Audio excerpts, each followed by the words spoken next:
The James Strong mantra is most things in life are simple, but the solution is not easy. It's a fact. I'm getting old. That's just a fact. Or, well, maybe I already am there. Okay. But that's just a fact. And it's not bad. It's not good. It's just a fact. Okay. I am not in the 18 to 55 demographics. That's who things are marketed towards. Sports, movies, music, cars. Most sports are geared towards, okay, what is the fantasy league doing? I don't play fantasy league. What do you bet on? I don't bet, okay? The new movies are about dopey subjects to me, okay? It's either a superhero or some type of gender-bending thing that I don't care about any of that stuff. It's not entertaining to me. None of that is. Actually, the superhero stuff is kind of entertaining. But actually, after the 77th time you've told the story, it gets old. New cars, again, electric cars are fine, but to have a car that's on a roller skate with an electric engine that doesn't rev or roar and will even maybe drive itself in the future, we already have self-driving cars, friends. They're called buses, and they don't interest me. And the new music, like I said before, there's enough of the old music for me. If I listened to it today till the day I died, I'd never hear it all. So the common thread is they don't want me and I don't want them. So it's a mutual breakup, okay? I'm not 18 to 55. Even Jaguars. Most of my time on Facebook is spent on specialty websites, groups, classic cars, Jaguars, manual machinist sites, mechanical sites, things that to me are interesting. I saw a thing, wow, the third new electric Jaguar that's out. I thought, wait a minute, they just have the I-Pace and it's kind of been canceled because, or not canceled, but put on hold because it doesn't work. What do you mean the third new one? And I looked at this car and, wow, this is very cool. It's very sporty. This is a virtual car. Jaguar is making virtual cars. Now, what does that mean? That means it's not a real car. It's something made up with software. You can't buy it. You can't sit in it. But here's what you can do. You can download it and then insert it into your video game and drive this car in your video game. That's stupid. I would, if I want to see a virtual car, there are some virtual cars that I like. I'll tell you the virtual cars that I like. It's the ones that my grandchildren draw and color and show me. Hey, look at this fast blue race car. I love that kind of virtual car. Not the kind you can stick into your video game. Stop it. Okay, my get off my lawn rant is through, okay? So I'll go into the real reason for this podcast. I've set the stage here. 18 minutes and 11 seconds into the podcast, I'm finally done setting the table. Now, here's what I'm talking about. Here's a fact. Few want to cater, few want to sell to over 55 crowd, okay? I'm not sure why, but for whatever reason, business does not want to sell to me. Okay. Now here's another fact. Over 55 people, most of the ones I know have more money than the under 55 people. Kids are grown, kids are gone, bills are paid, house is paid off maybe, and you're good chance you're making more money than you've ever made in your life. So let me think. Less more income. Sure, you're socking more of it away in your 401k because you want to retire one day. But we don't put it all into the bank, friends. We don't put it all into the bank. We spend it on something. And the mainstream marketers don't market to us. So if we're going to spend it on something, and it's not on the television commercial, and it's not on the internet, where do you find this stuff? Okay. Well, a lot of it is specialty hobbies. Okay. And with me, it's cars. With others, it's fishing, it's travel, it's skiing, it's golf, it's something. Okay. Stuff that you couldn't spend your money on once upon a time, but you can spend your money on now. For me, it's cars. Okay. Let me ask you a question about your car, because virtually everybody listening to this podcast drives a car. What makes your car go? Where's your car made? When it breaks, how do you personally fix it?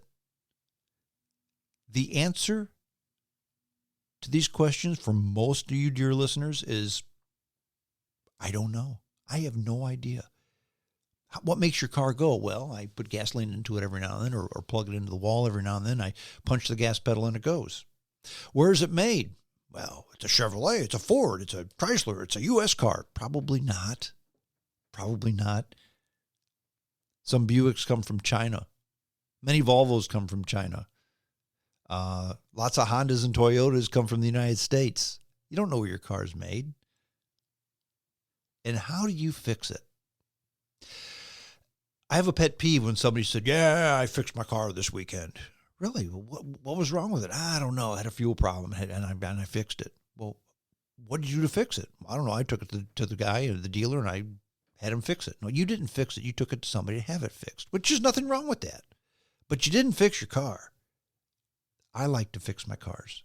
But in order to fix your car, you have to know what's wrong with it. In order to know what's wrong with it, you have to be able to know how it works. And most of the time, even if you're a sharp guy or gal, you don't know how to fix your car because you don't know how it works. And the tools that you need to fix it are more than the fix itself. That's just how things are. So most people don't know how their cars work. They don't know how to fix them.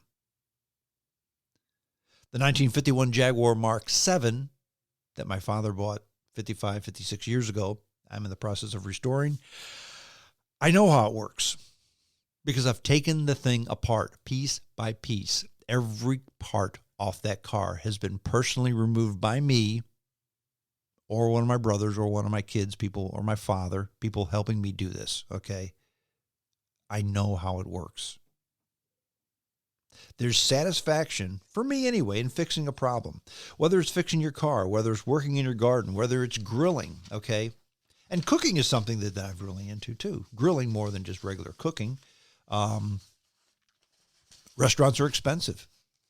Many restaurants have become a real hassle. Price is going up because food has gone up, because wages have gone up, because everything's gone up, which is fine. But when you think to yourself, you know what? I can go to Ruth's Chris and spend $100 on a steak. Or I can buy a hunk of USDA prime beef for about $20, grill it myself, and you know what? It's just as good, maybe better, at a fifth the cost. A fifth. So you do it yourself.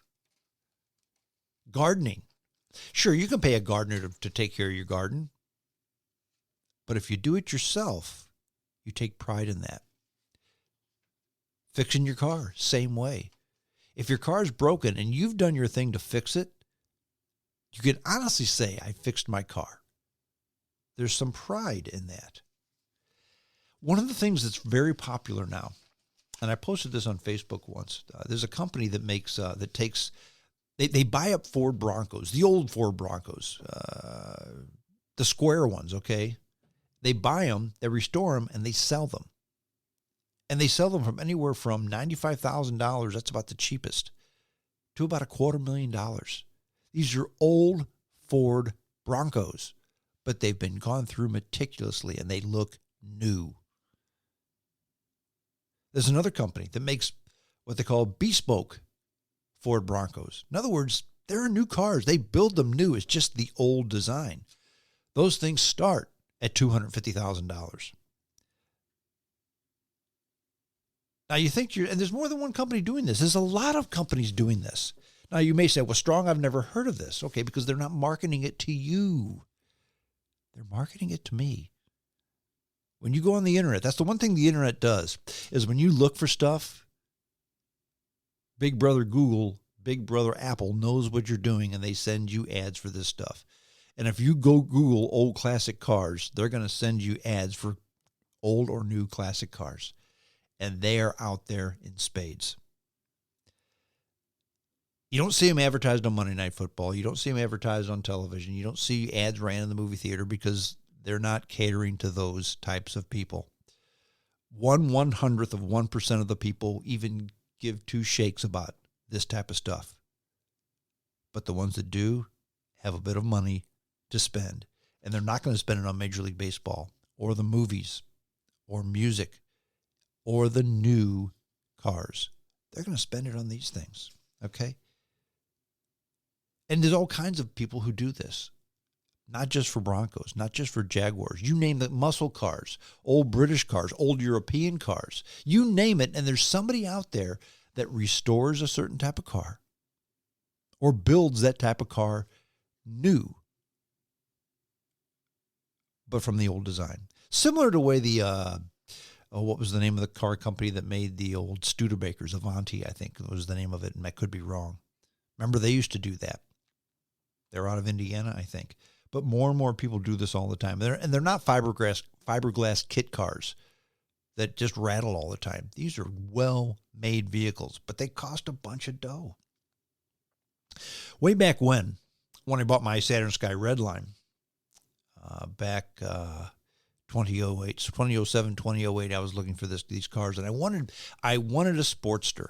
I wanted a two-door convertible. And I was looking at different cars. I looked at the Skies and the Solstice, which was the Pontiac equivalent.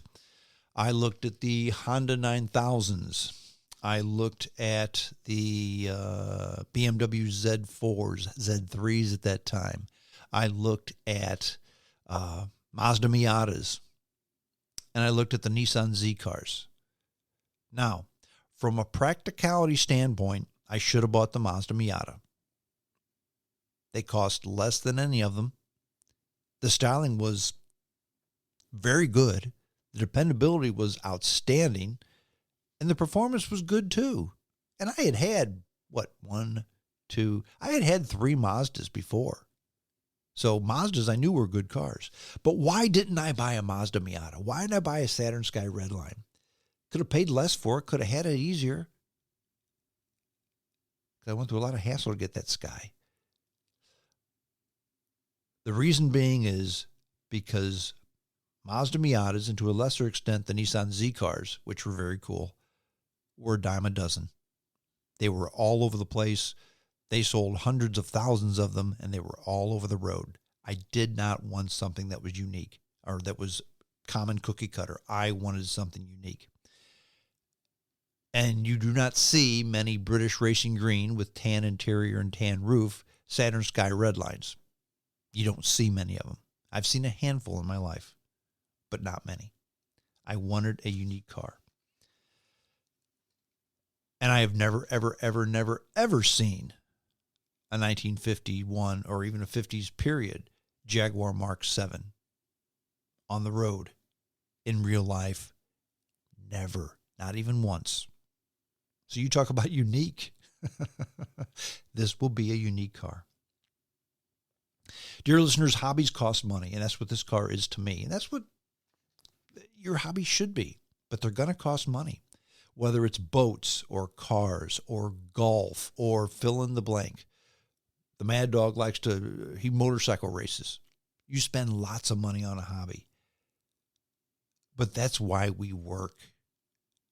After the kids are grown and gone and your obligation is done, you can spend it on a hobby. Sure, you're going to sock more of it away for your retirement, like we talked about before. But if you're not writing checks to raise kids, you can write that check on something that really trips your trigger.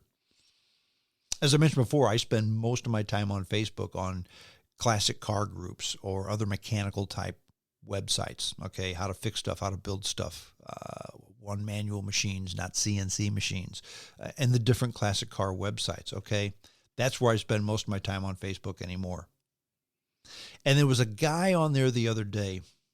He's going through a painstakingly detailed procedure to restore an old Jaguar XJS V12 Lister. Very rare car. But when I say he's going through painstaking details, he showed pictures of where he's removing, cleaning, anodizing, and then reassembling the door mechanism that goes inside the door that you will never see. Because when you do that, the feel on the door when you open it will be better. And people were criticizing this guy.